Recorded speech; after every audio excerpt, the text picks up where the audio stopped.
I didn't expect one message to flip my entire world upside down, but that's exactly what happened the night I caught my girlfriend cheating on me. We'd been together for a year, kind of living together, kind of drifting in and out of each other's places. She was older, 28 to my 23, and for months I felt something was off.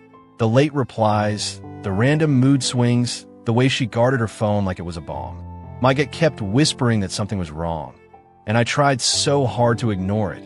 But then she went on vacation without me, and I don't know if it was luck or fate, but I saw something I wasn't supposed to see, something that confirmed exactly what my gut had been screaming.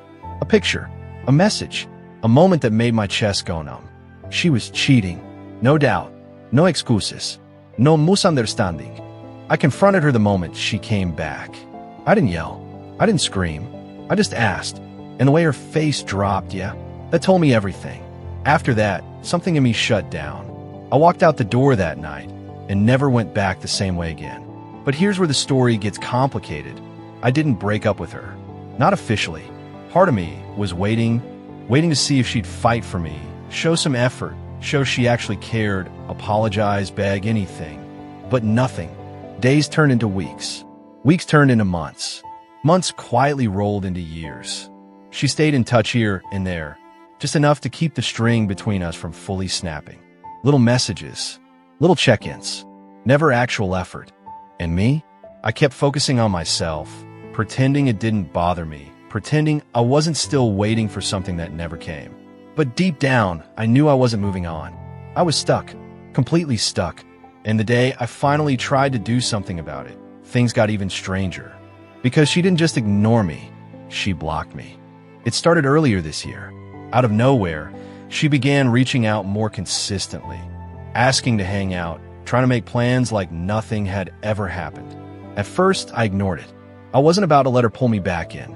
But after a while, I thought, maybe this is my chance to finally get closure. Maybe this is how I can end things on my terms, not hers. So I agreed to meet her, just for a little while. I told myself it was time to finally put everything to rest. The meeting didn't go like I expected. She was casual, almost like she thought we could just pick up where we left off. No apologies. No acknowledgement of the years of silence, of the cheating, of the way I'd been waiting for her to care. And then I found out she was sick. Normally, I'd check on her, send a message, make sure she was okay. But I didn't. I found out through a friend, and honestly, I didn't care. I had my exams, my life, my priorities. I realized how much she no longer mattered to me in the way she used to. When I finally sent her a message to hang out, intending to end things properly, she didn't respond. Days passed. Nothing. And then I found out she had blocked me. No explanation. No final word. Nothing. I wanted closure, but she didn't care enough to give it. And in that moment, it hit me. Everything I'd waited for, everything I'd hoped for over months and years was gone. I couldn't reach out again. Not because I didn't want to, but because it would only give her control over me. And I refused to let her have that power. But even knowing that, part of me still wanted to say everything I needed to say, to finally unload all of this weight I'd been carrying. What I wasn't expecting was how freeing that choice would feel. And that's when I realized it wasn't just about her anymore. It was about me. So I sat down and thought about what I really wanted. I didn't need an apology.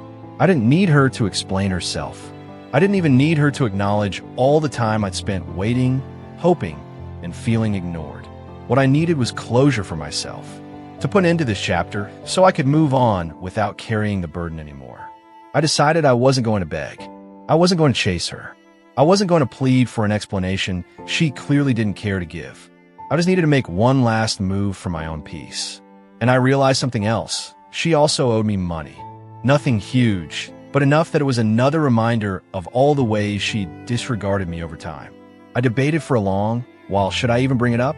Should I try to get it back? Or just forget it and let it go? In the end, I realized it didn't matter. Whether I got the money or not wouldn't change the bigger picture. She had taken years of my time, my trust, and my patience. That small debt wasn't worth dragging myself back in her world. I started focusing entirely on me. My exams, my friends, my plans, my goals. Every little part of her that used to consume my thoughts was slowly fading. Every day, I felt lighter. Every day, I reminded myself that I didn't need her validation, her attention, or her control. And it worked almost like a switch flipped inside me. I wasn't waiting anymore. I wasn't hoping. I wasn't letting her hold any power over me. I was done. But even when you think you're done, there's always that tiny voice in your head wondering if you handled everything the right way. Sometimes I still question if I should have reached out, said the final words, or confronted her one last time. But deep down, I know that giving her that moment would only put me back in her hands. And I refuse to go there. Because closure isn't about her. It's about me reclaiming control of my life.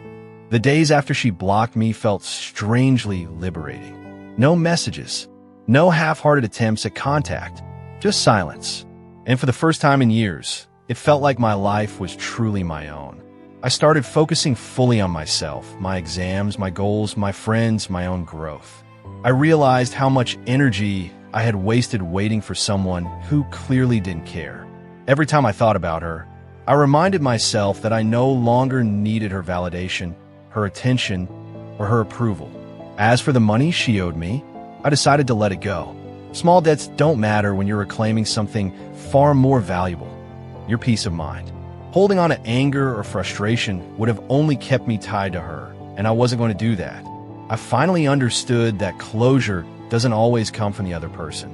Sometimes, closure comes from within, from choosing yourself, setting your boundaries, and refusing to let someone else control your emotions.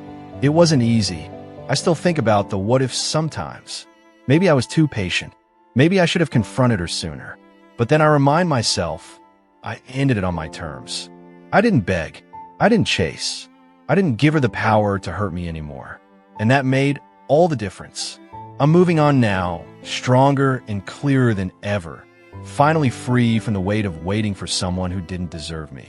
Anyways, guys, that's the end of this story. I hope you found it relatable. Make sure to subscribe to Reddit Cheating Stories for more videos like this. I'll see you in the next one.